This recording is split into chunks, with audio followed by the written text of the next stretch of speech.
Greetings, loyalists, heretics, xenos, legionists, and other sorted entities of Warhammer 40k. This is Arndelft. Today I thought I'd go ahead and explain at least my main reason for hating Abaddon so much. Because, honestly, Abaddon does get a lot of hate, and a lot of that hate he gets from me. And one of the biggest reasons for that is when you go back to the beginning, during the time of the Horus Heresy itself, on Istvan, as it happens, when the three or so legions were stranded down there and they were murdering their own brothers. The fact that any of them were really okay with that, the way they planned it, the way they were just going to virus bomb them, the fact they weren't even going to give them honorable deaths, automatically made me contemptuous of everybody up there. Primarchs, officers, Astartes, a whole lot.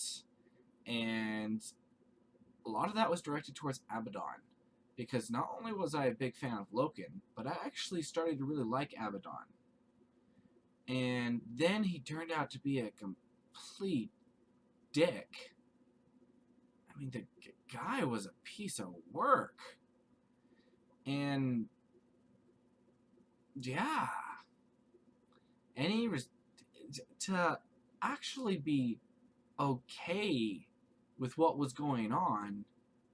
I mean, sure, it's one thing to betray the Emperor. Dude's a piece of work. Yeah, go do that. You know? But you're such scum that you're okay with killing your kin, all your brothers, who, just because you haven't even given them a chance to say which side they'd be on. Sure, Horus, the Primarch's like, I'm pretty sure they won't be on our side, so it's like, alright, let's follow his lead. But then it's like, okay, so we're just gonna send them down, pretending that there's that, they're just gonna fight the enemy, and then we're gonna virus bomb them. What? No. Not okay. So, when Abaddon was okay with that, and did allow his brothers to be killed, a good deal of them that way, and then found out there were survivors, long story short, he decides, oh, now we're going to give Loken and the other member of the Mournival, I have a hard time remembering what that guy's name was. Was it Torgamond? I need to read Horus Rising again. And then the four members of the Mournival, Loken, Abaddon, Axamond, and I believe Torgadon. And Torgadon was the jokester who also was down there with Loken when they were betrayed. They also assumed that he would not join them, which for the most part actually was true. And mind you, they tried to get Torgamond to join them. They had some lodge meeting that was all about trying to convince Torgamond to come over to their side, which he wouldn't, naturally. They at least gave him a chance, but they never gave Loken that chance because they knew he would never be okay with what they were doing. Well, they finally decided to give Loken and Torgamond an honorable death, at least them, and fight them one-on-one each. Well, the problem with that was when they actually get down there, I'm like, okay, it's fight time. Loken's a great fighter. This is going to be a good fight.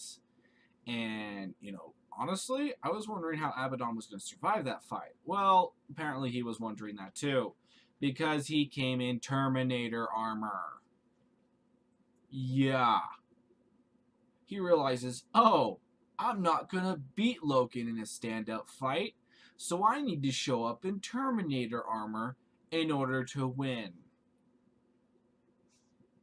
And then he mentions how Horus offered him a company, or whichever what it was, just offered him some other Astartes to be able to go and fight with in order to beat Loken and Torgadon, as though that his refusal of that compensates for him bringing Terminator armor.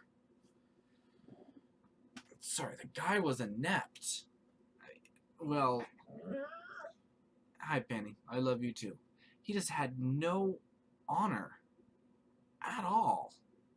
And so everything that I liked about Abaddon previously turned around and made me contempt him all that more. I hated Abaddon by that point, and have been contemptuous of him ever since. I mean, forget the fact that he's led all those crusades who, on their surface, have failed to even get past Cadia. Though, as it turns out, it may be that all those crusades were actually to achieve certain goals, that none of them were actually meant to even breach Cadia, which, if true, actually makes Abaddon sound like he's not so much of an idiot. Makes it sound like he actually might be competent. So, my contempt for Abaddon is surely in his honor. He has none.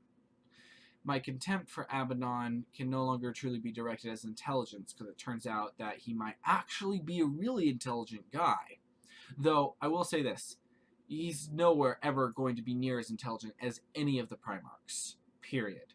In other words, if you were to take any of the Primarchs and put them in his place, this war, this long, long war, especially when Chaos has access to demons, which, let's face it, is a limitless army, should have been over a long time ago. Unless it's Magnus the Red, because apparently he can't even take Fenris, which doesn't make much sense to me. He's a Primarch, he has such massive intelligence, and let's face it, his brother, Leman Russ, isn't around anymore. He's gone. A little bit of an earthquake. And so, it's like, what's there left to really worry about on Fenris? You just have people defending it, and he couldn't take it the first time he invaded. I'm sorry, he should have had that hands down, especially since he should have been able to summon demons. Back off the subject of the Thousand Suns and back towards the Black Legion. So, and then the next subject I want to address is, I keep hearing that New Fluff says that the Black Legion is not the renamed Sons of Horus. That the Black Legion is actually a completely different sect altogether of these brand new faction that Abaddon put together after they failed to take Terra, after they didn't quite manage to kill the Emperor and Horus died, etc. And so that actually seems a little bit legit. However, what I want to know is what happened to the Sons of Horus after that. Because some people say they were all dead. Well, that's not true. As far as I know, they weren't all dead, not even close. They still had close to Legion strength. Sure, their ship got invaded, and they were hit more than a few times, but they still had more than a few thousand Astartes. I'm pretty doggone sure. The Spirit of Fire is a huge fragging ship, and it wasn't the only Sons of Horus ship that was there. So I'd like to know what happened to all the other Sons of Horus. Were that the case? Were they absorbed into the Black Legion? I mean, what? A guy named Talos off Facebook has recommended that I actually go and read the Talon of Horus, which, as it turns out, may actually answer all of my questions. So, I'm honestly so far behind on the Horus heresy right now. It's a little bit ridiculous. It ticks me off.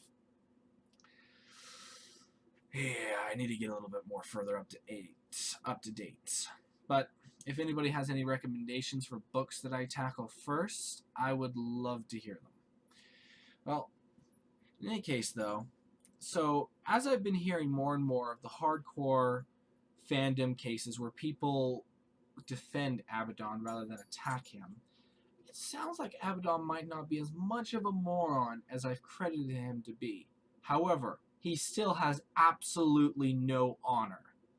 And, spoiler alert here, I know I've given away plenty of spoilers along the way, but most of them have been legend spoilers rather than actual 100% known ones that I've read out of the book. And this one I believe is quite true, as I heard someone quoted out of one of the Horus Heresy books. I just wish I could remember which one.